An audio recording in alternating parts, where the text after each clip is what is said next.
Você está no canal Eu Estudo a Lição com o pastor Samuel Camilo. Hoje é segunda-feira, dia 3 de abril de 2023. E o tema que estudaremos na nossa lição da Escola Sabatina será a volta do Filho do Homem. O texto base para o nosso estudo, Marcos capítulo 14, verso 62, que diz assim: Vocês verão o Filho do Homem sentado à direita do Todo-Poderoso e vindo com as nuvens dos céus. Essas palavras foram ditas por Jesus na noite do seu julgamento. Quinta-feira à noite, logo depois de ter sido preso, na verdade em algum momento da madrugada, e Jesus Cristo está diante do sumo sacerdote, bem como de todo o sinédrio que ali havia se reunido na calada da noite para tentar incriminá-lo de alguma forma. E em determinado momento Jesus olha bem para aqueles que ali estão e diz: na verdade vocês verão o Filho do Homem vindo nas nuvens dos céus, com todos os seus anjos. Ele poderia usar muitos outros títulos, existem pelo menos 51 nomes no contexto do Antigo Testamento para descrever a pessoa de Deus. Ele poderia ter usado Elohim, El Shaddai, El Elyon e assim por diante, ou o próprio Yahweh, que é o Eu Sou, tantos outros nomes que ele poderia ter usado, mas ele resolveu usar o Filho do Homem. Por quê? Ele resolveu usar esse termo. E mais, ele vai dizer: vocês verão o Filho do Homem assentado à direita do Todo-Poderoso, vindo das nuvens dos céus. Ele une aqui a ideia do Filho do Homem com Deus Pai, vindo juntos para poder resgatar a humanidade. O que ele está colocando aqui? Qual é a ideia que ele está tentando transparecer? Para poder responder essa pergunta, você tem que entender o termo Filho do Homem, que sem sombra de dúvida era o termo preferido de Jesus. Só no contexto do Novo Testamento, por mais de 82 vezes Jesus usou esse termo em relação a si mesmo. E talvez isso se dê exatamente pelo fato de que Cristo Jesus veio para ser o segundo Adão. Aonde o primeiro Adão falhou, ele veio para vencer. Então você olha por um lado, o primeiro Adão falhou, ele pecou, ele colocou a família toda numa situação lastimável, uma situação de pecado, abriu o planeta para a rebelião. O segundo Adão, o Filho do Homem, ele veio para vencer aonde o primeiro falhou.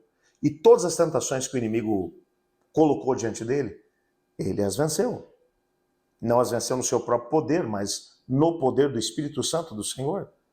O mesmo Espírito que está à nossa disposição. Então, a primeira coisa que a gente tem que lembrar é isso.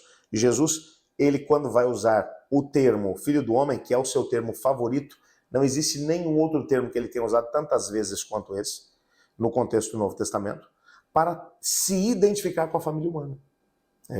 Quando olhamos aqui para o texto, a gente percebe que ele é um Salvador que nos entende. Até porque ele tem uma natureza humana, de uma forma que ele não apenas usou uma roupa e depois jogou fora essa roupa depois que havia cumprido o seu papel enquanto o segundo Adão. Ele misturou a sua natureza divina com a natureza humana de um jeito que não dá para desmisturar. Ele vai continuar como um de nós por toda a eternidade. E será exatamente como Filho do Homem que ele virá. E quando você pensa que as marcas da cruz permanecerão nas suas mãos, nos seus pés, na sua fronte, no seu lado, como o troféu que ele vai carregar, de que através do seu sofrimento ele concedeu-nos a vitória final, total e completa. Portanto, ele não apenas viveu como Filho do Homem, mas ele virá também como Filho do Homem. Virá para nos resgatar. O nosso guia de estudos traz aqui um parágrafo que eu acho que é interessante a gente mencionar. Observe alguns elementos nessa passagem, ou nessas passagens que vão aparecer aqui no nosso guia de estudos, Mateus 16, 27, Mateus 24, 27 a 30, Mateus 25, 31 a 32. Todas essas passagens são passagens onde Jesus usa algumas imagens para referir-se a ele como Filho do Homem voltando em poder e glória. A primeira coisa que a gente percebe nesses textos é que Jesus, o Filho do Homem, ele está vindo na glória, em glória, juntamente com os seus anjos.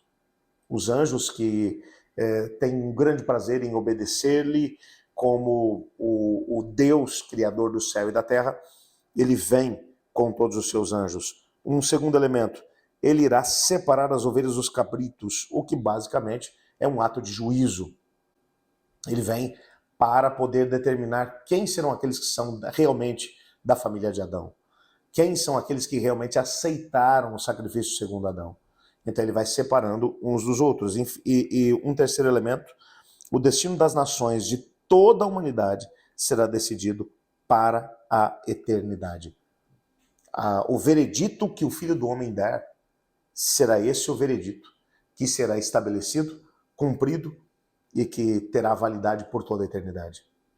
Nessa perspectiva, aquele que for salvo estará salvo para sempre. E aquele que estiver perdido estará perdido para sempre, de forma irrevogável, irreversível. Por isso, hoje, enquanto nos preparamos para o encontro com o Filho do Homem, devemos nos colocar nas mãos do Senhor e pedir a Ele: Senhor, ajuda-me a experimentar um comprometimento com o Filho do Homem, para que quando Ele chegar, eu seja identificado como da sua família. Nós vamos orar por isso. Mas antes, eu quero desafiá-lo a se dirigir junto comigo para o nosso grupo de oração, para o nosso espaço de oração aqui na nossa comunidade, pedindo a Deus por algumas pessoas que nos enviaram pedidos. Vem comigo. Vamos começar o nosso momento de oração pela Áurea Souza. Ela pede: eu gostaria que orassem pelos meus filhos, Rodrigo e Ryan, afastados da igreja. O Rodrigo ainda precisa de um trabalho. Vamos orar por eles, irmã. Vamos orar sim. Depois vamos orar aqui também pela Estela Castelo. Ela diz: peço oração pelo Valdir, pelo Vandir, pelo Mitchell, para Deus libertar e salvar. Deus sabe a minha aflição e da sabedoria que preciso para poder lidar com eles. Vamos estar orando por esse caso, sim, senhora. A Leia Alves Dias: peço que orem pelos meus filhos. A Elizabeth Silva: olá, pastor, ore por favor pela minha família, que ainda não obedece ao Senhor Jesus Cristo.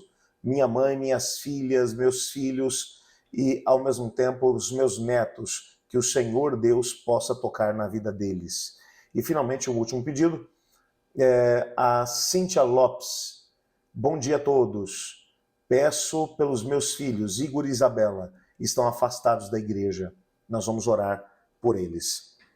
Senhor Deus, amado Pai, muito obrigado por tua palavra, porque nela sabemos que devemos hoje nos preparar para a vinda do Filho do Homem. Queremos viver essa realidade, então ajuda-nos. Nós queremos também colocar diante do Senhor cada um dos pedidos que foram aqui mencionados. Responda de acordo com a tua vontade, pois em nome de Jesus que oramos. Amém. Eu estudo a lição. E você?